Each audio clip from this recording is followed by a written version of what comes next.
Let me ask you something. If you woke up tomorrow morning and saw headlines screaming, US forces stormed Caracas and Maduro is gone, not dead, not escaped, but captured, alive, and flown out of Venezuela like cargo, would you believe it?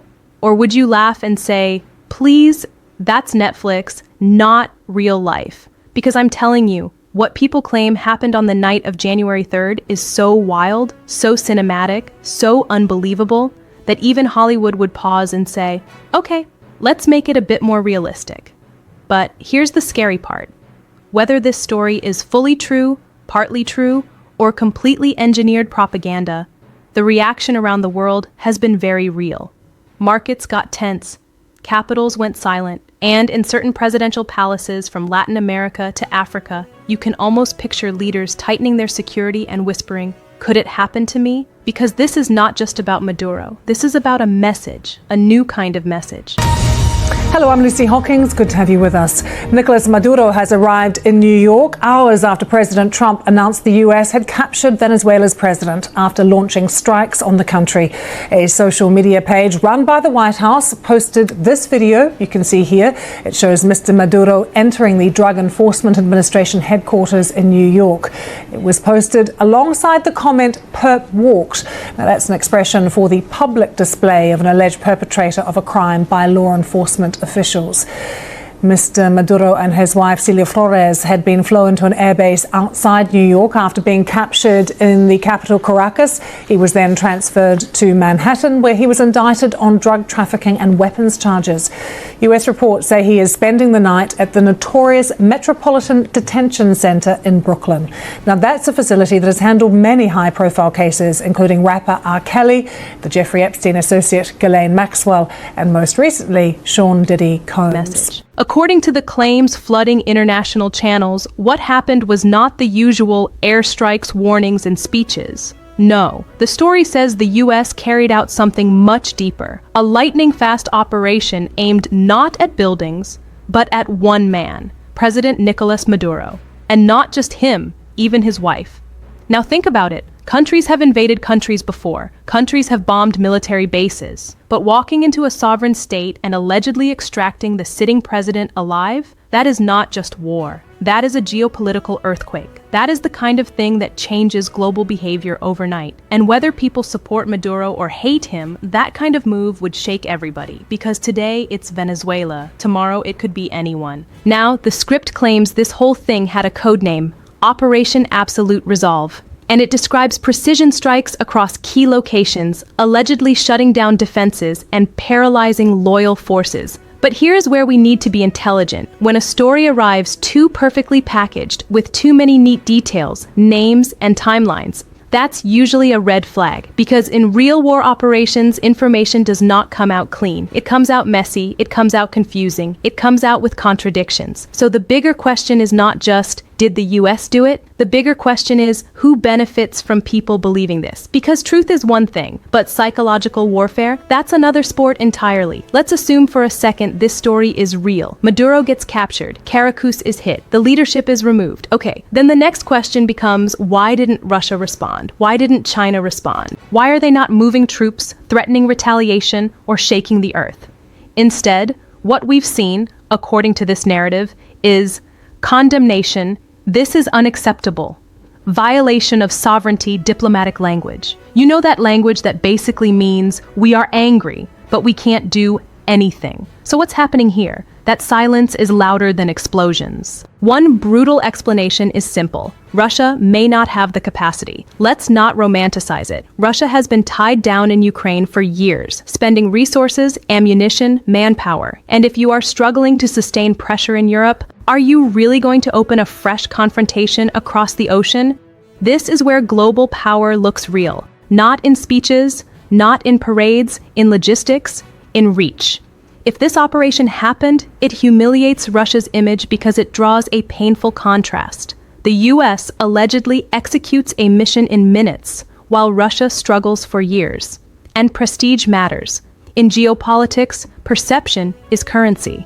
Now China is a different case. China reportedly has tens of billions invested in Venezuela, but China's style has always been money first, military last. China fights by contracts, by infrastructure, by debt, by influence, not necessarily by bullets. So again, if something like this happened, China might condemn, threaten, protest, but not go to war. Why? Because China's biggest strategic obsession is not Venezuela, it's the Pacific, Taiwan, Japan, South China Sea. So Venezuela, no matter how loud it feels, is still not worth a direct military clash with America. That's not cowardice, that's calculation. Now let's step into the darkest possibility. Venezuelan generals may have switched sides, because when regimes collapse, they don't always collapse from outside. Sometimes they collapse from inside. Let me tell you something. History teaches again and again, when powerful people smell the end of a leader, they don't stand with him. They stand where their survival stands. If Maduro's own system began to shake, it is very possible that communication slowed, defenses failed, loyalty disappeared, and suddenly Maduro becomes expendable.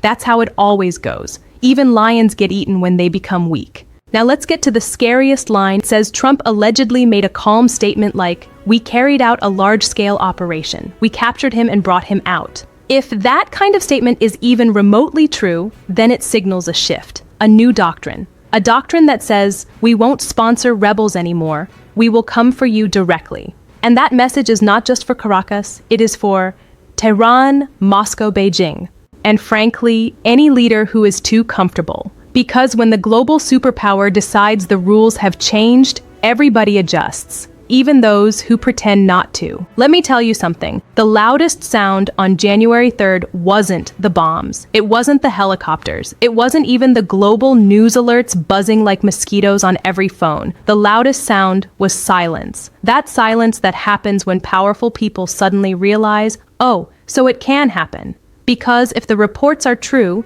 if Maduro was taken from inside his palace, inside the most protected compound in Venezuela, then we didn't just witness a dramatic international incident. We witnessed the collapse of something invisible but powerful, that psychological shield, that confidence dictators carry like perfume, the idea that no matter what happens in the world, I'm untouchable. Well, that morning, that perfume evaporated. Let's start from the obvious. If a leader can be removed in his own bedroom, then nobody sleeps peacefully again. You think Lukashenko in Belarus didn't wake up uneasy? Kim Jong-un in North Korea? Iran's regime inner circle? Please. They woke up and looked at the ceiling like, so palaces don't protect anybody anymore. Interesting. Because what January 3rd screamed into the world, whether by real action or by strategic messaging, was simple. Your borders do not protect you. Your allies cannot save you. Your nuclear threats might not even matter. And if you think that doesn't shake powerful men, then you don't understand power. Power is not muscle. Power is confidence. And once confidence is shaken, paranoia enters. And paranoia makes leaders do very dangerous things. Now let's talk about another category of countries, the ones who like to play both sides. Turkey, India, Brazil. Some Gulf actors too. Those nations have built a whole foreign policy around what I call, we are friends with everybody. In the morning, handshake with the West. In the afternoon, do business with Russia. At night, trade deals with China. Everybody wins. Nobody fights. Everybody smiles.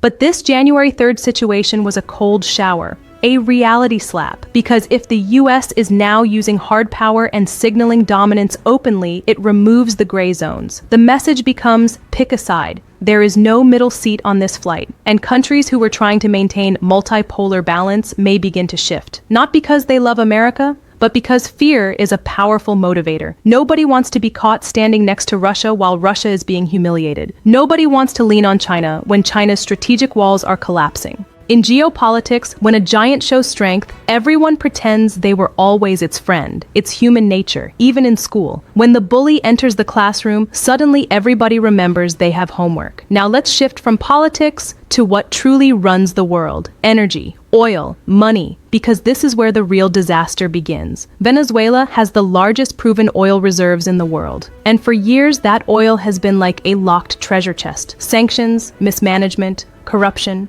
and foreign influence. But if the US now holds leverage over Venezuela's oil direction, even indirectly, then it means Washington just grabbed a new weapon. Not a missile, not a jet, a weapon far stronger: oil supply control. And this is where Putin starts sweating cold. Because Russia is not a diversified economy. Russia is basically a country with one big business model: sell oil and gas, then fund everything else. That includes war. So imagine this. If Venezuela's oil flows back heavily into global markets, it can help push prices down. And every $10 drop per barrel, that's billions taken from Russia's war chest. In simple words, cheap Venezuelan oil, say, when Russia bleeding financially. And if Russia bleeds long enough, the internal pressure grows. Then the protests rise, then the elites start panicking, then the strong man becomes vulnerable. You see how this works? War is not defeated on the battlefield alone. War is defeated in the budget. Now you understand why this isn't just Maduro fell.